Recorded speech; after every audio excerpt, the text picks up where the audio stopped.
नमस्कार शेतकरी मित्रांनो, स्वागत आहे आपलं सर्वांचं कृषी राज यूट्यूब चॅनलमध्ये. तर आपण बघणार आहात शेतकरी मित्रांनो, सरसकट पीक विमा वाटप सुरू फक्त याच शेतकऱ्यांच्या बँक खात्यात पीक विमा जमा 1 महिन्याच्या आत मिळणार विमा.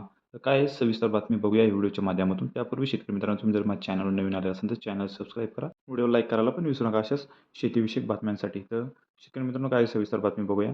शेतकरी मित्रांनो, कृषी मंत्री धनंजय मुंडे यांनी दिलेल्या सूचनेचे तंतोतंत पालन बीड जिल्ह्यात जिल्हा प्रशासनाने केलेले दिसत आहे. बीड जिल्ह्यातील एकूण 87 मंडळात जवळपास 25% अग्रिम सरसकट पीक तातडीनं पीक विमा कंपन्यांना याबाबत अग्रिम पीक विमा वितरित करण्याचे निर्देश बीड जिल्हाधिकारी दीपा मुगोळ मुंडे यांनी दिले आहेत. याबाबतची सूचना जिल्हाधिकाऱ्यांनी काढली आहे. त्यामुळे बीड जिल्ह्यातील शेतकऱ्यांना तात्काळ मदत मिळणार आहे, असं बोललं जात आहे.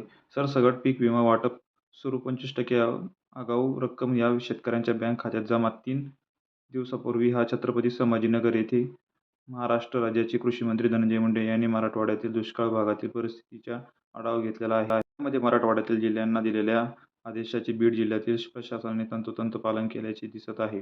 जिल्ह्यातील खास करून सोयाबीन या उत्पादनाच्या बाबतीत पावसाचा दीर्घकाळ खंड पडत गेल्यामुळे जिल्ह्यातील शेतकरी संकटात आले आहेत.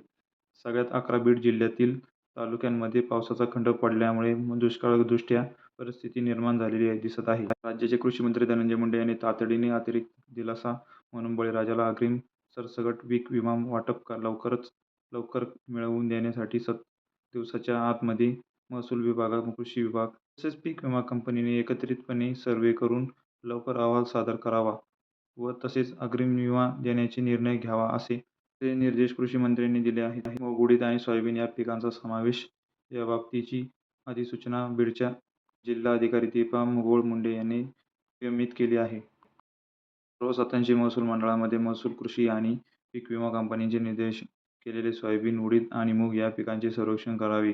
तसेच या सर्व महसूल मंडळांमध्ये पावसाचे प्रमाण खूप कमी असल्यामुळे संभाव्य शेतकऱ्यांचे नुकसान हे सरासरी उत्पन्नाच्या 50% पेक्षा जास्त असल्या कारणाने निकषानुसार ही सर्व जिल्ह्यातील 87 महसूल मंडळांचे अग्रिम पीक विमा पात्र झालेले आहे असे सांगण्यात आले आहे. जिल्ह्यातील 87 महसूल मंडळातील सोयाबीन, मूग आणि उडीद उत्पादक शेतकऱ्यांच्या 25% अग्रिम विमा कृषी मंत्री धनंजय मुंडे यांच्या या तातडीच्या निर्णयामुळे 1 महिन्याच्या आत मिळणार आहे असे आता निश्चित झालेले दिसत आहे. तर मित्रांनो, आपण सविस्तर बातमी पीक विम्याच्या संदर्भात आपण बघितली आहे. जर आपल्याला व्हिडिओ आवडला असेल तर व्हिडिओ लाईक करा, चॅनल सबस्क्राईब करायला विसरू नका. रोजच्या रोज अशाच शेतीविषयक बातम्यांसाठी. धन्यवाद शेतकरी मित्रांनो, व्हिडिओ शेवटपर्यंत बघितल्याबद्दल.